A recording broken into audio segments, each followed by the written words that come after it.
సిద్దిపేట జిల్లా గజ్వేల్లో గురువారం BJP senior నాయకుడు దారం గురువారెడ్డి, బీజేపీ పార్టీ గజ్వేల్ పట్టణ అధ్యక్షుడు మనోహర్ యాదవ్తో కలిసి మీడియా సమావేశం ఏర్పాటు చేశారు. ఈ సందర్భంగా వారు మాట్లాడుతూ, కేంద్ర ప్రభుత్వం 8 లక్షల కోట్ల రూపాయలు మహారాష్ట్ర బడ్జెట్ను కేటాయించడం జరిగింది. ఇది డబుల్ ఇంజన్ సర్కార్ ఉంది కాబట్టి సాధ్యమైంది. గత బీఆర్ఎస్ ప్రభుత్వం రాష్ట్రాన్ని అప్పుల్లోకి నెట్టిపోతే రేవంత్ రెడ్డి సర్కార్ 6 గ్యారంటీల పేరుతో రాష్ట్రాన్ని ముంచేస్తున్నాడు. మహారాష్ట్ర ఎన్నికల్లో తెలంగాణ ముఖ్యమంత్రి రేవంత్ రెడ్డి బీజేపీపై చేస్తున్న ఆరోపణలను ఖండిస్తున్నాం.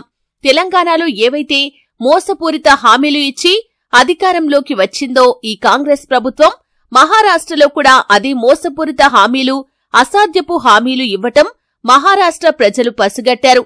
మళ్లీ తిరిగి బీజేపీకి పట్టం కట్టడానికి ప్రజలు డిసైడ్ అయ్యారు. జార్ఖండ్ రాష్ట్రంలో ఉన్న ప్రభుత్వ అవినీతి బట్టబయలు కావటం జరిగింది. కావున అక్కడి ప్రజలు బీజేపీకి పట్టం కట్టడానికే సిద్ధంగా ఉన్నారు.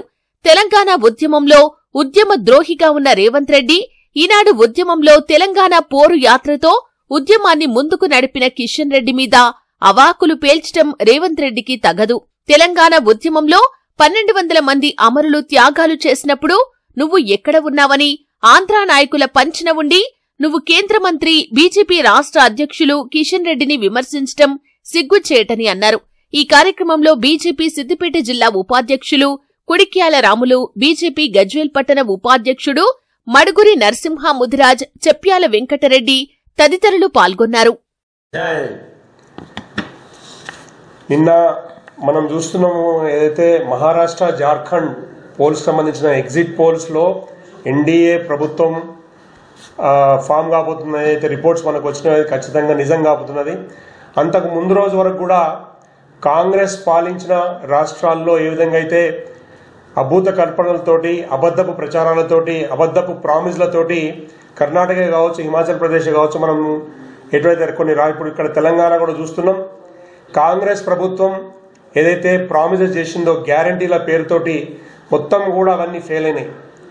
అందుకు నిదర్శనంగానే మహారాష్ట్రలో ఎన్డీఏను గెలిపేయడానికి, పూర్తి మెజారిటీతో గెలిపేయడానికి ప్రజలు పూనుకునడానికి మనకు నిన్న వచ్చిన ఏదైతే ఈ ఎగ్జిట్ పోల్ ఫలితాలను అవే చెప్తున్నాయి.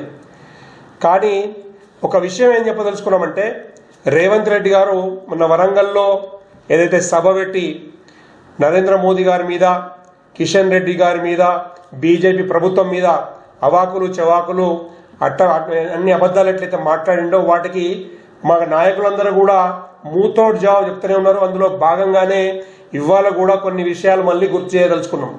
మొట్టమొదటి అంశం ఏంటంటే, 6 గ్యారంటీల్లో ఒక్క గ్యారంటీ కూడా పూర్తి కాలేదు. రేవంత్ రెడ్డి గారు, మీరు నరేంద్ర మోదీ గారి విషయం చాలా దూరం. మీరు ఎక్కడ అసలు బౌండరీ బయట ఎక్కడో ఉండి మీరు చప్పట్లు కొట్టడానికి కూడా పనికిరాని అంశం. ఎందుకంటే నరేంద్ర మోదీ గారి హయాంలో గత 10 సంవత్సరాల్లో నిజమైన అభివృద్ధి జరిగింది. గత 70 సంవత్సరాల్లో కాంగ్రెస్ ప్రభుత్వం ఉన్న ఏ రాష్ట్రంలో కూడా అవినీతి గాని, పేదరికం గాని నిర్మూలన కాలే. కానీ మోదీ గారు వచ్చిన తర్వాత దేశవ్యాప్తంగా దాదాపు 22 కోట్ల మంది ఈ పేదరికం లైన్ నుంచి కింద నుంచి మళ్ళీ ఆదాయం ఉన్న వర్గాల్లోకి వచ్చిండ్రు. 22 కోట్ల మందిని పేదరికం నుంచి బయటపడేసిన మోదీ గారు. కాంగ్రెస్ ప్రభుత్వం 70 సంవత్సరాలలో పేదోళ్లను పేదలుగా, ధనికులను ధనికులుగా డెవలప్ చేసుకుంటా వచ్చారు. మీకు అందరికీ తెలిసిన విషయమే. తెలుగుదేశం పార్టీలో ఉన్నప్పుడు ఒక విషయం మాట్లాడిన రేవంత్ రెడ్డి గారు, మీరు కాంగ్రెస్ లో పోయిన తర్వాత మీ బాణీ మారిపోయింది. తెలుగుదేశంలో ఉన్నప్పుడు ఇదే సోనియా గాంధీని, ఇదే రాహుల్ గాంధీని, ఇదే కాంగ్రెస్ ను ఇష్టం వచ్చినట్టు వ్యతిరేకించి మాట్లాడింది మీరు. కాంగ్రెస్ లో పోయిన తర్వాత వాళ్ళు సడన్ గా దేవుళ్ళు అయినరు. నరేంద్ర మోదీ గాని, ఎన్డీ అలయన్స్ ఉన్న అన్ని పార్టీలు నాయకులందరూ కూడా మీకు వ్యతిరేకులుగా ఎట్లా మారిండ్రు మీరు చెప్పాలి. 6 గ్యారంటీలు ఫెయిల్ అయినాయి. ఇవాళ మీరు కులగణన పేరుతోటి ఏదైతే ప్రజలను విడదీసి పాలించాలనే నెపంతో దేశవ్యాప్తంగా కాంగ్రెస్ కుట్ర పన్నిందో ఆ కుట్రను తిప్పికొట్టడానికి నిదర్శనమే మహారాష్ట్ర, జార్ఖండ్ రిజల్ట్స్ అని చెప్తున్నాం. రేపు రిజల్ట్స్ రాబోతున్నాయి. రిజల్ట్స్ రాగానే మహారాష్ట్రలో పూర్తి మెజార్టీ తోటి ఎన్డీఏ ప్రభుత్వం వస్తుంది.